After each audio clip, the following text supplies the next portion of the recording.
I'm Karen Stastny. This is my husband, Tony. This June, we will be married 36 years.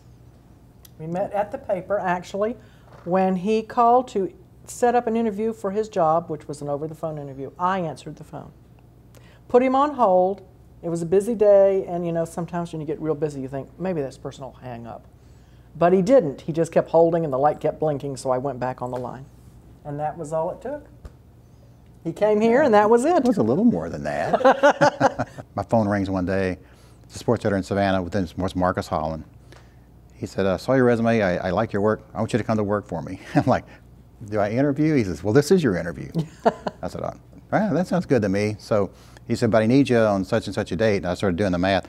So my graduation was after that date. But I'm thinking, you know, cap and gown, unemployment.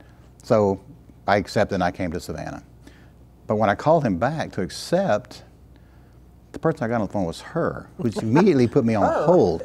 Established a long-standing trend. It hasn't changed, still happening.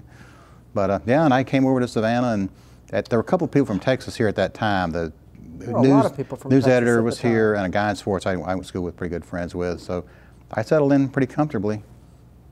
Found up a nerve to ask her out. She finally said yes. Her mother was working in accounting and protecting her, hovering all around. But I guess it all worked out in the end. She hated my car. That broke my heart. He had this car that had a squeak in it that was so loud people would turn around and look at us as we came down the street. No, I used to slide down so people couldn't see my face. 66 Mustang, 289 4-speed, great car, except the passenger side window wouldn't roll up. And that's what bothered her. It wasn't this rattle. It's that it rained and she got wet. I can't understand it. And I pointed out to him that I was getting wet one day, and he looks at me and says, oh yeah, well the window doesn't work. It does. It didn't. It's a good thing I went out with him again. It's great advantages, because in the newspaper business, you know, you work all the time. And if you're not married to somebody in the newspaper business, you never get to see them. I don't get to see him much now. But at least this way, I could see him when he came into work.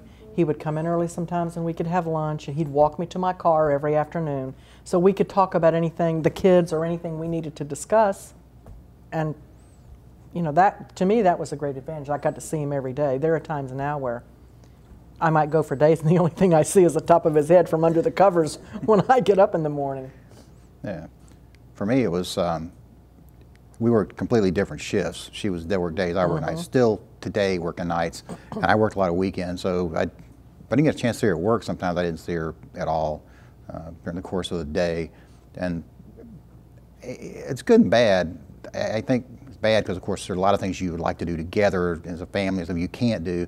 But the good thing is, because you don't see that much of each other all the time, when you are together, you look for things to do that make it meaningful. I think that was always kind of what we did. Yeah. You know. I think probably the only thing I think that would have been a downside, and it wasn't for us, was anytime we were together and the kids were with us, we were talking about the paper. The people or something. They do not like this. They do not like that. I mean, they will flat out tell you, you can't talk about the newspaper. No newspaper talk. I don't think it's really unique. I think there's probably a lot of couples who work together or have worked together in other industries. In the newspaper business, it's certainly not unique. Yeah. Because I mean, who else understands the weird? That's the big thing. Deadlines and the pressure and all the oddball and oddity things that go along with it. Understands when you got to work on Christmas. And, yes. And every Saturday and stuff like and that. On the kid's birthday. Yeah, I mean, who else understands that? I mean, you know that the paper has to get out.